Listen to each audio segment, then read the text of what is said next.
इसमें ब्रेन में, जब आप एमआरआई ब्रेन में डिफ्यूजन सीक्वेंस करते हो, क्या टोटल अबाउट डिफ्यूजन क्या है, सीक्वेंस कौन सा डिफ्यूजन है, basic of the diffusion interpretation, ठीक है। तो डिफ्यूजन में जैसे ये जो इमेज है, ये वाला, ये कौन सा इमेज है, ये इमेज हो गया B1000, क्लियर है, क्या हो गया B1000, और ये इमेज कौन सा एडीसी है, क्लियर, और ये कौन सा BG, क्लियर। तो क्रम साथ ही जब आप एमआरआई करोगे ना, तो जो डॉक्टर होंगे आपको पूछेंगे कि वो डिफ्यूजन का रेस्ट्रिक्शन हो रहा है नहीं हो रहा,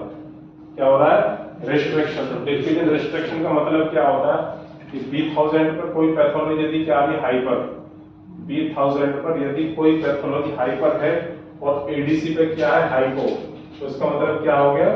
डिफ्यूजन रेस्ट्रिक्शन कर रहा है, डिफ्यूजन बता रहा है कि प्रॉब्लम है कौन सी एक्यूट, एक्यूट प्रॉब्लम है पेशेंट को, तो उसको बोलते हैं डिफ्यूजन रेस्ट्रिक्शन। ये बहुत बड़ी यूज होता है, ठीक है। आपसे जब आप एमआर करोगे, अगर नाइट में आप एमआरआई करते हो और आपने देखा कि डिफ्यूजन कुछ लग रहा है, डॉक्टर पूछेगा कि डिफ्यूजन को रेस्ट्रिक्शन कर रहा है, वो ट्यूमर है या वो डिफ्यूजन रेस्ट्रिक्शन कर रहा है या नहीं कर रहा, तो ये होता है रेस्ट्रिक्शन का मतलब, क्लियर, कि B1000 पे हाइपर और एडीसी पे हाइपो, ठीक है। दूसरा आता है, एक क्वेश्चन में पूछा जाता है कि डिफ्यूजन के साथ एडीसी सीक्वेंस क्यों बनाते हैं, एडीसी इमेज क्यों बनाते हैं, एडीसी इमेज का मतलब क्या होता है। तो ये आर्टिफैक्ट होता है कौन सा, T2 sign throw. T2 sign throw का मतलब क्या होता है, यदि B1000 पे भी हाइपर है और एडीसी पर भी हाइपर है और B0 पर भी हाइपर है, ये कोई बीमारी नहीं है, ये क्या है आर्टिफैक्ट क्रिएट हो गया, ठीक है। तो ये चीज क्लियर, जैसे एक जो आर्टिफैक्ट होता है जो T2 साइन थ्रो आर्टिफैक्ट है 1000 यानी B1000 पे भी हाइपर है और इस पर भी हाइपर है, किस पे एडीसी पे, और यहाँ पे भी हाइपर, क्लियर। अब सपोज करो यदि एक्यूट इन्फार्क्ट होता, क्योंकि एक्यूट इन्फार्क्ट यहाँ पे तो क्या दिखता है B1000 का हाइपर दिखता है और यहाँ पे हाइपर हो जाता है, ठीक है। तो अभी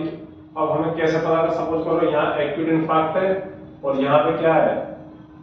T2 साइन थ्रो आर्टिफैक्ट है, अब दोनों ही क्या हो गए हाइपर हो गए, तो कैसे हमें पता लगेगा कि कौन सा इन्फार्क्ट है और कौन सा T2 साइन थ्रो आर्टिफैक्ट, तो उस कंडीशन में किससे कोऑर्डिनेट करेंगे